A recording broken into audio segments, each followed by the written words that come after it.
Hello students, টিউটোপিয়ার YouTube চ্যানেলে তোমাদের সবাইকে আবার ওয়েলকাম। ক্লাস 11 এর হিস্ট্রি ক্লাস আমরা অনেক দিন ধরে করছি আর মোটামুটি অনেকগুলো চ্যাপ্টার নিয়ে আমাদের আলোচনা হয়েছে।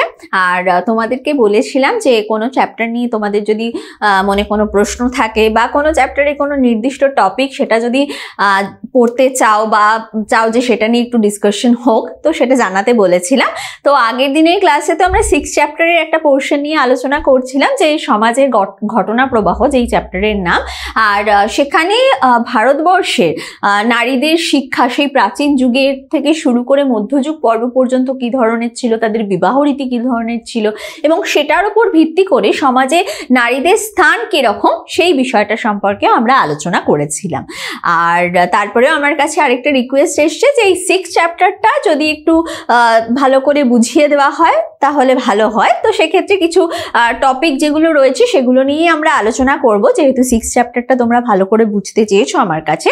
তো তার জন্য আমরা এই চ্যাপ্টারেরই সেকেন্ড পার্টে যে বিষয়টা রয়েছে রাজনৈতিক কর্তৃত্বে নারী, সেক্ষেত্রে ভারতবর্ষের কিছু নারীদের কথা উল্লেখ করা হয়েছে যারা রাজনৈতিক ক্ষেত্রে তাদের নিজস্ব একটা কৃতিত্ব বা নিজস্ব একটা ভূমিকা সেটা রেখেছেন এবং হিস্ট্রিতে সেটা স্থান পেয়েছে। তার সাথে সাথে ভারতবর্ষের বাইরেও কিছু নারীদের কথা আমরা এই পোর্শনটাতে পড়েছি। মোট 5 জন নারীর কথা আমাদের এই চ্যাপ্টারের যে লাস্ট পার্ট রয়েছে সেখানে আলোচনা রয়েছে।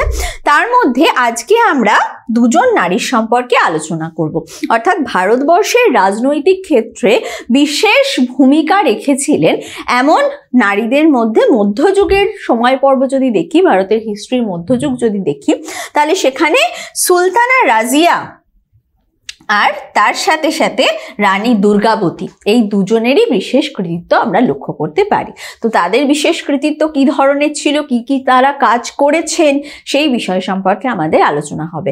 আর তার সাথে সাথে যেটা করি যে প্রত্যেকটা ক্লাস যখন হয় তখন আমরা প্রথমে বিষয়টা নিয়ে আলোচনা করি, তারপরে সেই পোর্শন থেকে অর্থাৎ যে বিষয়টা নিয়ে যে টপিকটা নিয়ে আমরা আলোচনা করছি সেখান থেকে কি ধরনের প্রশ্ন তোমাদের পরীক্ষায় আসতে পারে সেই নিয়েও কিন্তু আলোচনা করে দিই। তাই ভিডিওটা ভালো করে দেখো, সম্পূর্ণ ক্লাসটা যদি ভালো করে দেখো তাহলে ভিডিওর এন্ডে যে কোয়েশ্চেন আনসারের সেশনটা আসবে সেটা কিন্তু তোমরা নিজেরাই সলভ করতে পারবে। দেখবে প্রত্যেকটা প্রশ্নই তো তোমাদের জানাই রয়েছে, কিছুই অজানা নেই। ওকে, তাহলে একদম পুরো ভিডিওটা ভালো করে মন দিয়ে দেখতে হবে।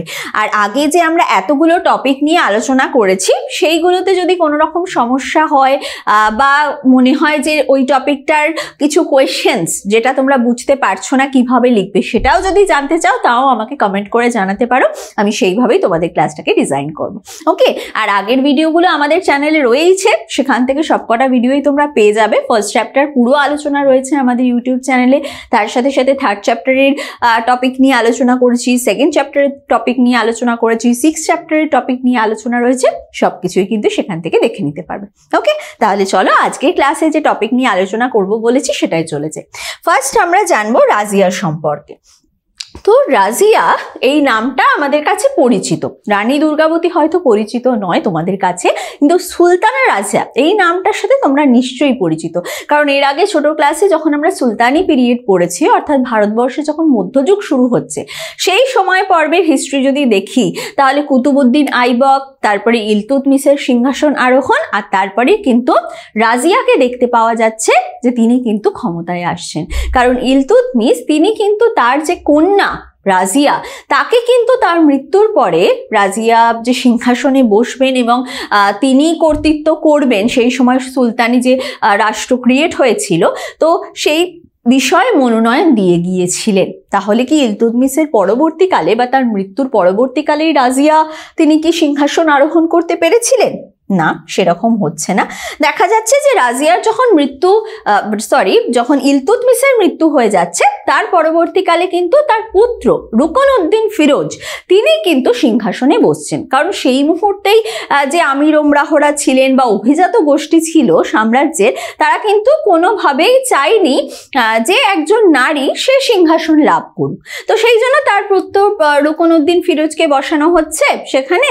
তো কিন্তু তিনি ঠিকমতো শাসন চালাতে পারছেন না। তো সেই মুহূর্তে মনে হচ্ছে যে না, রুকনউদ্দিন ফিরোজকে সিংহাসনে যদি বসানো হয় তিনি সঠিকভাবে সাম্রাজ্য পরিচালনা করতে পারবেন না।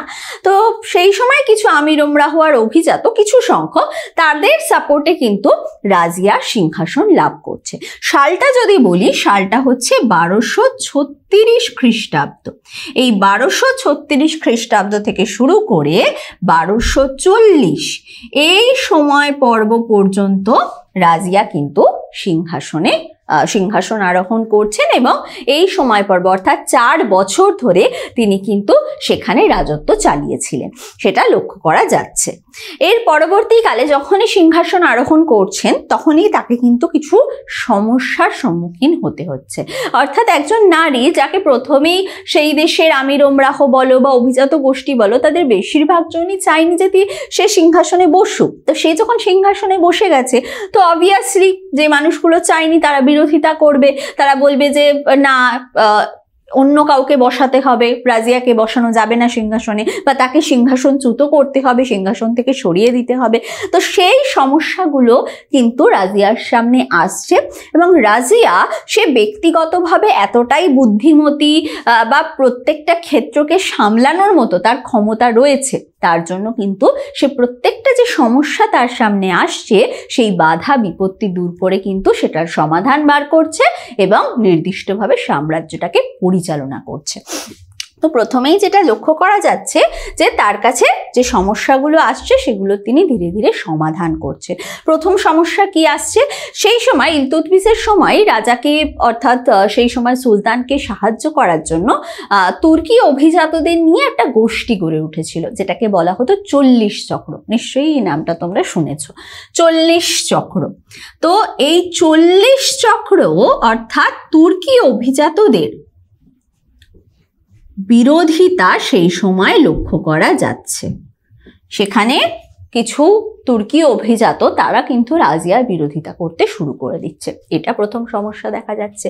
তাছাড়াও আরেকটা সমস্যা যেটা দেখা যাচ্ছে সেটা হচ্ছে আঞ্চলিক শাসকদের বিরোধিতা। আঞ্চলিক শাসকদের বিরোধিতাও কিন্তু এই মুহূর্তে রাজিয়ার বিরুদ্ধে লক্ষ্য করা যাচ্ছিল। যেরকম মুলতান, লাহোর, বাদাউনি এই অঞ্চলগুলো থেকে কিন্তু দেখা যাচ্ছে রাজিয়ার বিরুদ্ধে একটা প্রতিবাদ আসছে এবং যখন এই প্রতিবাদটা আসছে তখন কিন্তু রাজিয়া সেটাকে খুবই কঠোরভাবে আর কিছু বুদ্ধি দিয়ে সলভ করার চেষ্টা করছেন। তিনি কি করছেন, যে তুর্কি অভিজাতরা রয়েছে বা আমিররা রয়েছে তাদের ভেতরে দ্বন্দ্ব ঢুকিয়ে দিচ্ছেন বা তাদের মধ্যে একটা মিসআন্ডারস্ট্যান্ডিং ক্রিয়েট করে দিচ্ছেন। তাতে কি হচ্ছে, তারা নিজেদের মধ্যে দ্বন্দ্বে বা বিরোধে জড়িয়ে পড়ছে।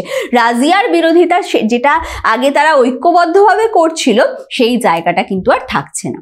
তাছাড়াও যদি কোনো তুর্কি অভিজাত বিরোধিতা করে বা আমির বিরোধিতা করে বা কোনো প্রাদেশিক শাসক যদি বিরোধিতা করে, যেরকম লাহোরেরই কবির খানকে দেখা গিয়েছিল তিনি বিরোধিতা করছিলেন, তো তার যে বিরোধিতা বা বিদ্রোহ রাজিয়া কি করছেন, কঠোর হাতে দমন করছেন। যে বিদ্রোহী নেতারা রয়েছেন তাদেরকে তিনি কি করছেন, হত্যা করছেন। এইভাবে কিন্তু কঠোরভাবে শাসন ক্ষমতাকে তিনি দখল করছেন এবং প্রশাসনিক যে ব্যবস্থা সেটাকেও কিন্তু সুন্দরভাবে সাজিয়ে গুছিয়ে নিয়ে সাম্রাজ্যটাকে ঠিকমতো কিভাবে পরিচালনা করা যায় সেই বিষয়ে কিন্তু এগিয়ে যাচ্ছেন। তো এইভাবে তিনি সমস্যাগুলোর কিন্তু সমাধান করছেন। তাছাড়া আর কি কি কাজ করছেন, দেখা যাচ্ছে অভিজাত যারা ছিলেন সেই সময় তারা খুবই ক্ষমতাশীল হয়ে উঠেছিলেন, তাদের ক্ষমতা বেড়ে গিয়েছিল। সেটা হয়তো দেখা যাচ্ছিল যে সাম্রাজ্যের যে সুলতান রয়েছে তার থেকেও হয়তো ক্ষমতা তাদের বেশি এবং তারা বিভিন্ন জায়গায় সেটাকে প্রয়োগ করছে। তো রাজিয়া কি করলেন, প্রথমত দেখলেন যে এই অভিজাতদের ক্ষমতা যদি না কমাতে পারি তাহলে কিন্তু কোনোভাবেই সঠিকভাবে বা শান্তিভাবে রাজ্য পরিচালনা, সাম্রাজ্য পরিচালনা করা রাজিয়ার পক্ষে সম্ভব হবে না। সেই জন্য তিনি কি করলেন, দেখা যাচ্ছে যে এই তুর্কি অভিজাতদের যে দলটা ছিল, যেটাকে বললাম যে তাদের একটা গোষ্ঠী গড়ে তোলা হয়েছিল যেটাকে বলা হতো 40 চক্র, তিনি কিন্তু সেই 40 চক্র সেটাকে ভেঙে দিলেন। 40 চক্র ভেঙে দেন, এটা তার ফার্স্ট অ্যাক্টিভিটি ছিল অভিজাতদের ক্ষমতার বিলুপ্তি ঘটানোর জন্য। আর এছাড়াও রাজিয়া একে তো বুদ্ধিমতী ছিলেনই, তার ওপর কিন্তু দেখা যাচ্ছে যে তিনি বিভিন্ন যোদ্ধা হওয়ার জন্য যে যে গুণ দরকার সব কিছুই কিন্তু তার মধ্যে ছিল। পুরুষের মতো তিনি যোদ্ধার বেশে যুদ্ধক্ষেত্রে যাচ্ছেন, অশ্বারোহণ করছেন, মানে ঘোড়ায় চড়তে পারছেন, যুদ্ধ করতে পারছেন। প্রত্যেকটা ক্ষেত্রে, অর্থাৎ রাজনৈতিক ক্ষেত্র সামলানো বলো, প্রশাসনিক কার্য পরিচালনা করা বলো, আর যুদ্ধক্ষেত্রে নিজেকে ঠিকমতো পরিচালনা করে অপর পক্ষ যে রয়েছে, বিরোধী পক্ষ যে রয়েছে, তার বিরুদ্ধে যুদ্ধনীতি ঠিক করা থেকে শুরু করে যুদ্ধ করা, প্রত্যেকটা জিনিস কিন্তু রাজিয়া সক্ষম ছিল প্রত্যেকটা কাজ করার ক্ষেত্রে। আর সেই জন্যই হয়তো ইলতুৎমিশ তার মৃত্যুর পরে রাজিয়াকে কিন্তু মনোনীত করেছিল।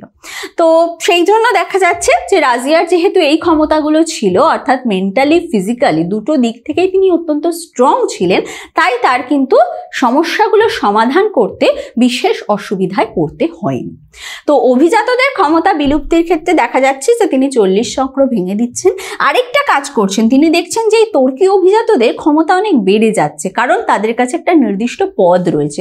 তো সেই পদের বলে তারা কিন্তু তাদের ক্ষমতাগুলো জাহির করার চেষ্টা করছে। সেটা থেকে কি করে বের করে আনতে পারবো তাদেরকে, তার জন্য তিনি কিন্তু একটা বুদ্ধি বার করছেন। তিনি কি করছেন, অতুর্কি যে মুসলিমরা ছিলেন সেই সময়, অতুর্কি মুসলিমদের কিন্তু তিনি নিয়োগ করছেন। অর্থাৎ রাজকার্যে অতুর্কি মুসলিমদের নিয়োগ করা হচ্ছে।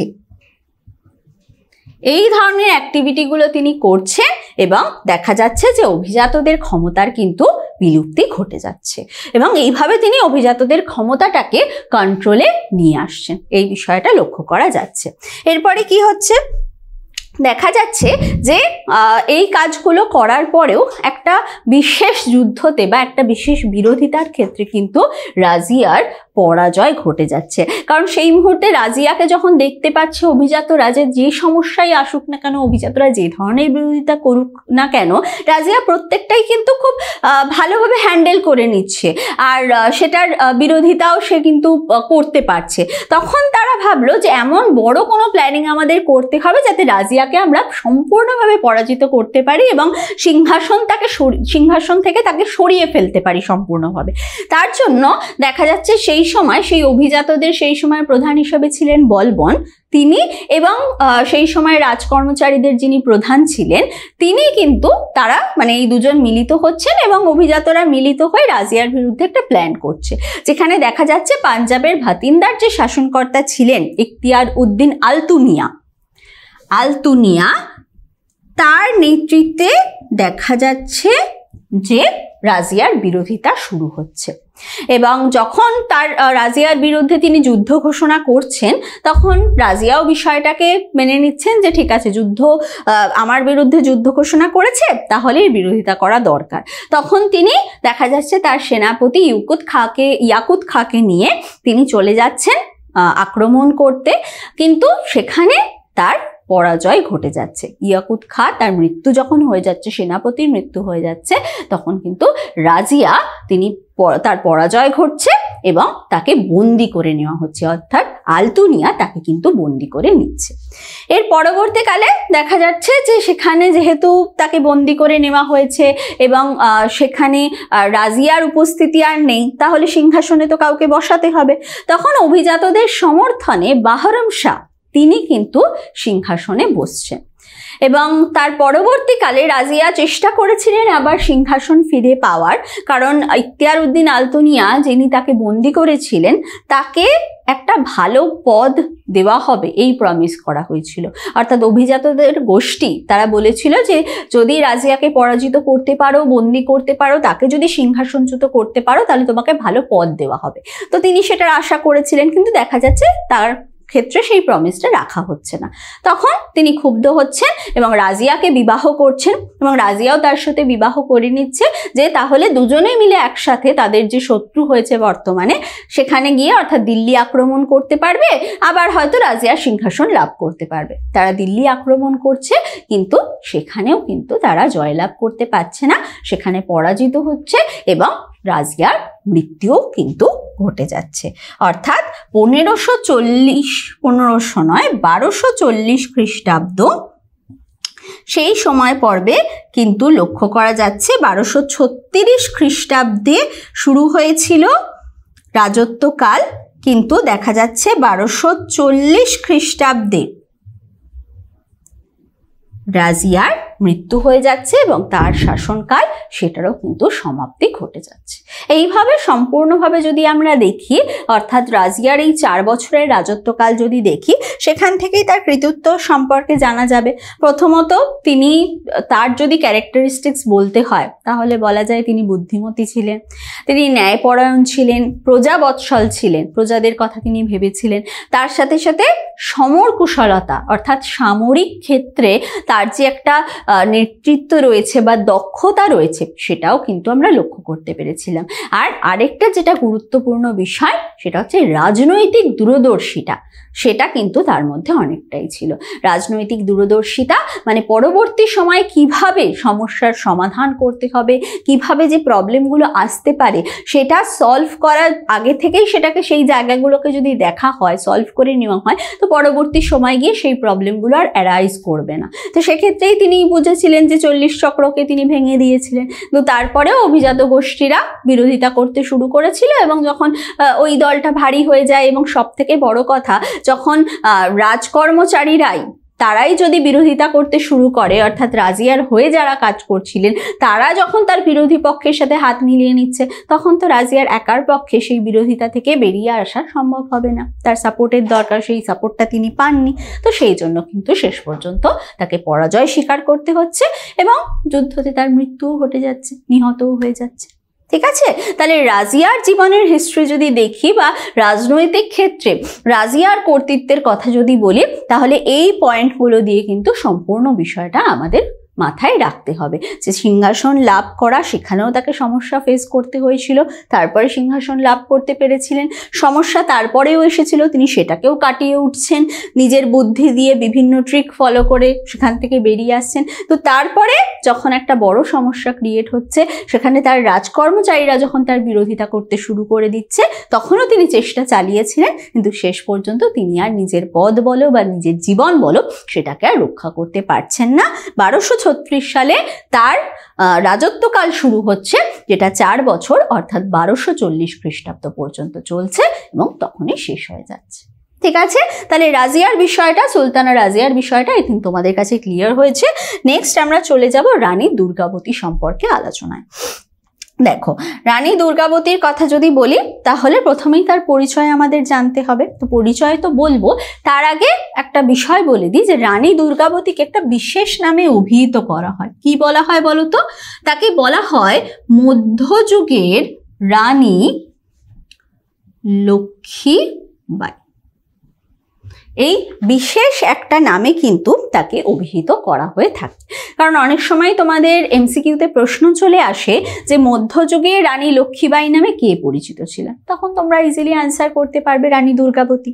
তো রানী দুর্গাবতীর পূর্ব পরিচয় যদি বলতে হয় তাহলে ইনি ছিলেন চান্দেল্য বংশীয় রাজপুত রাজা ছিলেন কিরাত রায়, তার কন্যা ছিলেন। অর্থাৎ মাহোবার একজন রাজপুত, চান্দেল্য বংশীয় যে রাজপুত রাজা ছিলেন কিরাত রায়, তার কন্যা ছিলেন হচ্ছেন রানী দুর্গাবতী। তার বংশের নামটা মনে রেখো, চান্দেল্য বংশ, কারণ এটা নিয়েও অনেক সময় কিন্তু প্রশ্ন চলে আসে যে রানী দুর্গাবতী তিনি কোন বংশের কন্যা ছিলেন বা রাজপুত্রী ছিলেন, তো রাজকন্যা ছিলেন, সেই বিষয়টা জিজ্ঞাসা করা হতে পারে। তো দেখা যাচ্ছে যে একেবারে ছোট বয়স থেকেই তিনি কিন্তু যুদ্ধবিদ্যা সেটা শিখেছিলেন। অশ্বারোহণ করা বলো, যুদ্ধ নীতি ফলো করা বলো বা কোনো জায়গায় যুদ্ধ পরিচালনা করা বলো, প্রত্যেকটা ক্ষেত্রেই কিন্তু তিনি দক্ষ ছিলেন এবং শাসন পরিচালনার ক্ষেত্রেও কিন্তু তার কিছু কিছু দক্ষতা লক্ষ্য করা গিয়েছিল। তো সেই সময় দেখা যাচ্ছে যে মোগল সাম্রাজ্য যখন প্রতিষ্ঠিত হয়েছে ভারতবর্ষে, মোগলরা শাসন চালাচ্ছে, তখনই মোগলদের অধীনে একটি আঞ্চলিক রাজ্য ছিল, সেটা ছিল হচ্ছে গন্ডোয়ানা।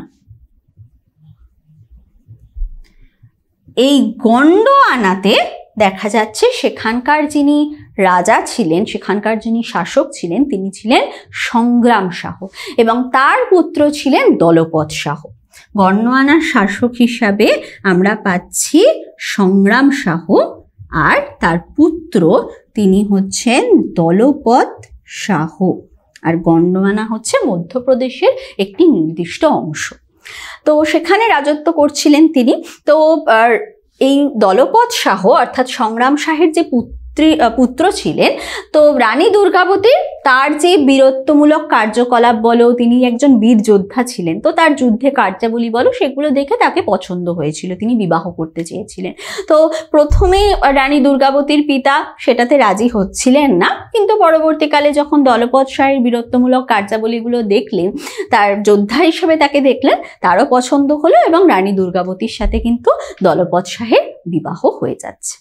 এরপরেই দেখা যাচ্ছে যে সংগ্রাম শাহ যখন তার মৃত্যু হচ্ছে, তারপরে দলপত শাহ তার পুত্র সিংহাসন আরোহণ করছেন এবং সেই সময় দলপত শাহের কর্তৃত্বে বা নেতৃত্বেই গন্ডোয়ানা রাজ্য সেটা পরিচালিত হচ্ছিল। কিন্তু এই দলপত শাহ এবং রানী দুর্গাবতীর বিবাহ হয়ে যাওয়ার পর তাদের এক পুত্র হয়, পুত্রের নাম ছিল বীরনারায়ণ। তো এই বীরনারায়ণের যখন 5 বছর বয়স, তখন লক্ষ্য করা যাচ্ছে যে দলপত শাহের কিন্তু মৃত্যু হয়ে যাচ্ছে। তো সেই মুহূর্তে তার উত্তরাধিকারী হিসাবে বীরনারায়ণ, তাকে সিংহাসনে বসতে হবে। তো তিনি সিংহাসনে বসছেন, কিন্তু তার কেবলমাত্র 5 বছর বয়স, তো তার পক্ষে তো সেই সময় রাজ্য পরিচালনা করা সম্ভব নয়। তাই তার অভিভাবিকা হিসাবে লক্ষ্য করা যাচ্ছে রানী দুর্গাবতী, তিনি কিন্তু সম্পূর্ণ রাজ্যকে পরিচালনা করছেন। মোটামুটি ওই 1550 খ্রিস্টাব্দ থেকে শুরু করে 1564 খ্রিস্টাব্দ এই সময় পর্ব পর্যন্ত লক্ষ্য করা যাচ্ছে রানী দুর্গাবতী তিনি শাসন ক্ষমতা দখল করে বীরনারায়ণ সিংহাসনে বসেছেন, কিন্তু তার অভিভাবিকা হিসাবে তিনি কিন্তু গন্ডোয়ানা রাজ্যের শাসন ব্যবস্থা সেটাকে পরিচালনা করেছিলেন। এবং এই পরিচালনা করার ক্ষেত্রে দেখা যাচ্ছে তাকে বিভিন্ন সমস্যার সম্মুখীন হতে হচ্ছে। সেখানে কিন্তু সেই সমস্যাগুলোর তিনি সঠিকভাবে সমাধান করতে পারছেন। কারণ দেখা গিয়েছিল যে একটা আক্রমণ হয়েছিল, আফগান নেতা বাজ বাহাদুর তিনি কিন্তু আক্রমণ চালিয়েছিলেন, কিন্তু রানী দুর্গাবতী একেবারে বীরত্বের সাথে সেই আক্রমণ কিন্তু প্রতিরোধ করেছিলেন। তাছাড়াও দেখা যাচ্ছে যে সেই সময় সাম্রাজ্যকে বা রাজ্যকে পরিচালনা করতে গেলে অর্থনৈতিক দিক থেকে অনেক বেশি স্ট্রং হতে হয়। তো রাজকোষে কিন্তু অর্থের অভাব হয়েছিল। তখন রানী দুর্গাবতী বুদ্ধি বের করে একটা নির্দিষ্ট পদ্ধতি বা একটা নির্দিষ্ট নীতি বার করলেন, যাতে রাজকোষে অর্থ আসতে পারে, খুব সহজে অর্থ আসতে পারে।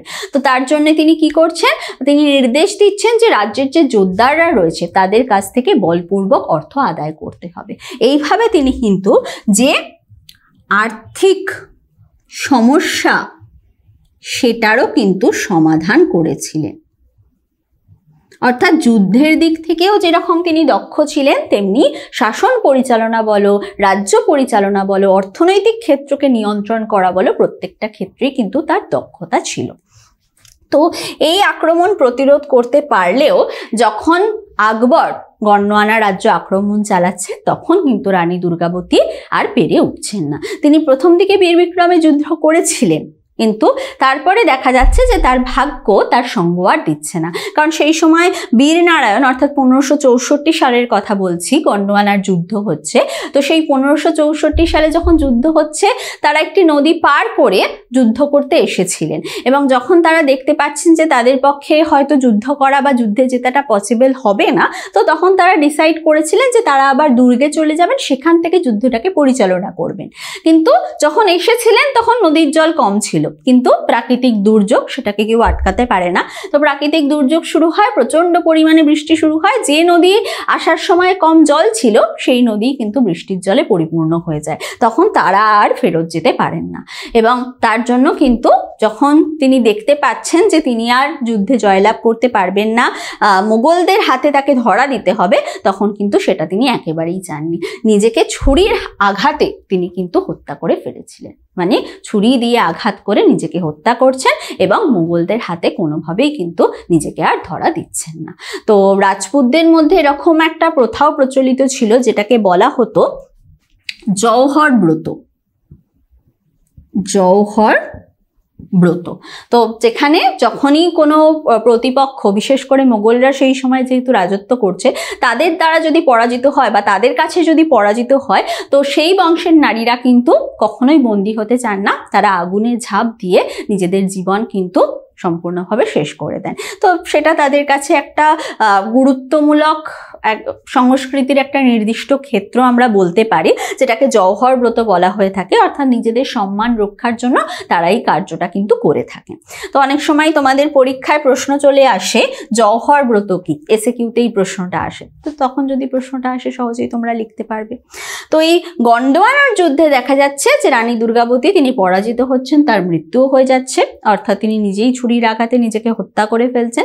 এর পরবর্তীকালে মোগল রাজ্যের বা মোগল সাম্রাজ্যের অন্তর্ভুক্ত হচ্ছে এই গন্ডোয়ানা রাজ্য। গন্ডোয়ানার কিছুটা অংশ মোগলরা নিজেদের অধীনে রাখছে, আর বাকিটা রানী দুর্গাবতীর যে উত্তরাধিকারী ছিলেন, তার উত্তরসূরি ছিলেন পরবর্তীকালে চন্দ্র শাহ, তার কাছে চলে যাচ্ছে। কিন্তু ওই হাতের পুতুলেই তিনি পরিণত হয়ে যাচ্ছেন, অর্থাৎ মোগলদের অধীনেই কিন্তু তাকে কাজ করতে হচ্ছে, নিজের কোনো স্বাধীনতা বলে কিছুই থাকছে না, যা লক্ষ্য করা যাচ্ছে। তো এই সমস্ত কার্যাবলী থেকে আমরা কিন্তু রানী দুর্গাবতীর কৃতিত্ব সম্পর্কে যদি বলতে হয় সহজেই বলতে পারবো। শাসন ক্ষেত্রে তার বিশেষ ভূমিকা ছিল, শাসন ক্ষেত্র তিনি পরিচালনা করেছিলেন। সামরিক ক্ষেত্রে তার বিশেষ ভূমিকা ছিল, যেটা আমরা গন্ডোয়ানা যুদ্ধতেও লক্ষ্য করেছি। বাজবাহাদুরের বিরুদ্ধেও যখন তিনি যুদ্ধ করছেন সেখানেও আমরা লক্ষ্য করতে পেরেছি। তার সাথে সাথে আর্থিক সমস্যার সমাধান সেটাও তিনি করতে পেরেছিলেন। সেই জন্য তিনি রাজকোষে কিভাবে অর্থ আসবে সেই এক নির্দিষ্ট নীতি তিনি গ্রহণ করেছিলেন, এবং নিজের দেশের জন্য বা নিজের রাজ্যের জন্য নিজের প্রাণও কিন্তু বিসর্জন দিতে একবারও ভাবেননি। তো এই কৃতিত্বের কথা আমরা কিন্তু রানী দুর্গাবতী সম্পর্কে অবশ্যই বলতে পারি। ওকে, তাহলে রানী দুর্গাবতী সম্পর্কে ইন ডিটেলসে যদি আমাদের বুঝতে হয়, তাহলে এই পয়েন্টগুলো আমাদের মাথায় কিন্তু অবশ্যই রাখতে হবে। তাহলে আজকের ক্লাসে মেনলি আমরা দুটো বিষয় নিয়ে আলোচনা করলাম।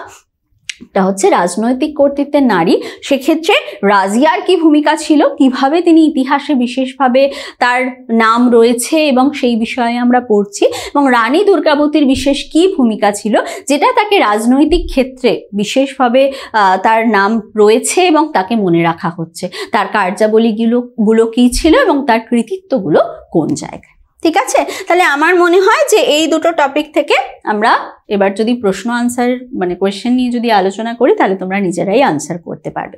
দেখো, ফার্স্ট প্রশ্ন কি বলা হচ্ছে, রানী দুর্গাবতী নিহত হন। রানী দুর্গাবতী কোন যুদ্ধতে নিহত হয়েছিলেন? আমরা জানি 1564 খ্রিস্টাব্দে তিনি কিন্তু নিহত হচ্ছেন। দেখা যাচ্ছে কোন যুদ্ধে? গন্ডোয়ানার যুদ্ধতে। নেক্সট প্রশ্ন রয়েছে, মধ্যযুগে রানী লক্ষ্মীবাই রূপে তুলনীয় ছিলেন। কাকে বলা হতো? রানী লক্ষ্মীবাই বা রানী লক্ষ্মীবাই এর সাথে আমরা তুলনা করতে পারি। কাকে করতে পারি? একেবারে প্রথমে বলেছি রানী দুর্গাবতীকে। নেক্সট রয়েছে, রানী দুর্গাবতী ড্যাশ বংশীয় রাজকন্যা ছিলেন, রাজপুত্রী ছিলেন। কোন বংশীয়? চান্দেল্য বংশীয় কন্যা বা রাজপুত্রী ছিলেন তিনি। নেক্সট রয়েছে, রানী দুর্গাবতী কিভাবে আত্মহত্যা করেন? কিভাবে? ছুরিকাঘাতে, অর্থাৎ নিজেকে ছুরির দ্বারা আঘাত করে তিনি কিন্তু নিজের প্রাণ বিসর্জন দিয়েছিলেন। নেক্সট অতি সংক্ষিপ্ত প্রশ্নে দেখো আসতে পারে যে 40 চক্র বলতে কি বোঝো? সহজেই বলতে পারবো যে তুর্কি অভিজাতদের নিয়ে সুলতানি সাম্রাজ্যে যে সংগঠন বা গোষ্ঠী গড়ে উঠেছিল সেটা 40 চক্র, যেটাকে ভেঙে দিয়েছিলেন। কে ভেঙে দিয়েছিলেন? সুলতানা রাজিয়া। নেক্সট জওহর ব্রত কি? যেটা এক্ষুনি তোমাদের বললাম, আশা করি আর বলতে হবে না। নেক্সট রয়েছে একটা এলকিউতে প্রশ্ন আসতে পারে এই পোর্শন থেকে, সেটা হচ্ছে রাজিয়ার কৃতিত্ব আর রাজনৈতিক কর্তৃত্বের পরিচয় দাও। অর্থাৎ রাজিয়া সম্পর্কে আমরা যে যে বিষয়গুলো আলোচনা করেছি প্রত্যেকটা বিষয় তোমাকে পয়েন্ট করে গুছিয়ে কি পয়েন্টস বানিয়ে এক্সপ্লেন করতে হবে। ঠিক আছে, তাহলে আজকের ক্লাসে যে দুটো বিষয় নিয়ে আমরা আলোচনা করলাম তোমাদের কাছে আই থিঙ্ক ক্লিয়ার হয়েছে। যদি কোনো রকম প্রশ্ন থাকে আমাকে কমেন্ট করতে পারো। যদি অন্য কোনো টপিক নিয়ে আলোচনা তোমরা চাও বা কোনো নির্দিষ্ট প্রশ্ন নিয়ে আলোচনা চাও যে সেটার আনসার তোমরা কিভাবে লিখবে সেই নিয়ে যদি কনফিউশন থাকে তাহলে সেটাও কিন্তু আমাকে জানাতে পারো। ঠিক আছে, তো আজকের ভিডিও যদি ভালো লাগে অবশ্যই লাইক করো, কমেন্ট তো করবেই, তার সাথে সাথে শেয়ার করো আর আমাদের চ্যানেলটাকে সাবস্ক্রাইব করে দিও। কারণ সাবস্ক্রিপশন থাকলে তাহলেই তোমরা নেক্সট টাইম যখন ভিডিও নিয়ে আসবো সেটা কিন্তু দেখতে পাবে, এবং পাশে থাকা বেল আইকনেও ক্লিক করে দেবে। তাহলে তোমার যেই ভিডিওটা যখনই আসবে প্রথম নোটিফিকেশন কিন্তু তোমার কাছে পৌঁছে যাবে। আর আজকে তো আমরা জাস্ট দুটো টপিক নিয়ে আলোচনা করলাম, আর সেখান থেকে কি কি ধরনের প্রশ্ন আসতে পারে কয়েকটা প্রশ্ন নিয়ে আলোচনা করেছি। এছাড়াও এত বড় সিলেবাসের এতগুলো টপিক রয়েছে, হাজারো প্রশ্ন রয়েছে, প্রত্যেকটা টপিক থেকে অজস্র এমসিকিউ এসএকিউ বলো বা একটা চ্যাপ্টার থেকে অনেক ধরনের এলএকিউ আসতে পারে, সেই সব কিছু নিয়ে মানে টপিক নিয়ে আলোচনা, কোয়েশ্চেন নিয়ে আলোচনা সব কিছু আমি করে থাকি আমাদের টিউটোপিয়া লাইভ অ্যাপের লাইভ ক্লাসে, যেখানে আমি পৌলমী তোমাদের সাথে থাকি হিস্ট্রির লাইভ ক্লাসে, যেখানে আমরা টপিক তো বুঝি, প্রত্যেকটা যে চ্যাপ্টার রয়েছে সেই চ্যাপ্টারটাকে ছোট ছোট ভাগে ভাগ করে আমরা আলোচনা করি এবং কোয়েশ্চেন আনসার নিয়েও আলোচনা হয়। তোমাদের যদি কোনো প্রশ্ন থাকে সেই টপিকটা পড়ানোর সাথে সাথেই তোমরা আমাকে সেই সময় জিজ্ঞেস করে নিতে পারো, সেটার আনসার করে দেওয়া হয়। তো সব বিষয় নিয়ে আলোচনা হয়ে যায়। তো সেই ক্লাসগুলো যদি ফলো করো তাহলে তোমাদের পরীক্ষার আগে গিয়ে আর টেনশন করতে হবে না, ক্লাস চলার সাথে সাথেই দেখবে নিজেদের প্রিপারেশন কিন্তু হয়ে যাচ্ছে। তো সেই ক্লাসে যদি আমার সাথে জয়েন করতে চাও তাহলে অবশ্যই তোমরা আজকের ভিডিওর নিচে যে ফোন নাম্বার যাচ্ছে সেখানে কল করতে পারো, আদারওয়াইজ তোমরা যে আমাদের প্লে স্টোর রয়েছে সেখান থেকেও কিন্তু টিউটোপিয়া লাইভ অ্যাপ সেটাকে ডাউনলোড করে নিতে পারো আর ক্লাসে জয়েন করতে পারো। ঠিক আছে, তাহলে চলো আজকের জন্য ক্লাস আমি এখানেই শেষ করছি। নেক্সট দিন তোমাদের রিকোয়েস্টে যে ক্লাসটা আসবে সেটা নিয়ে কিন্তু আমরা আলোচনা করব।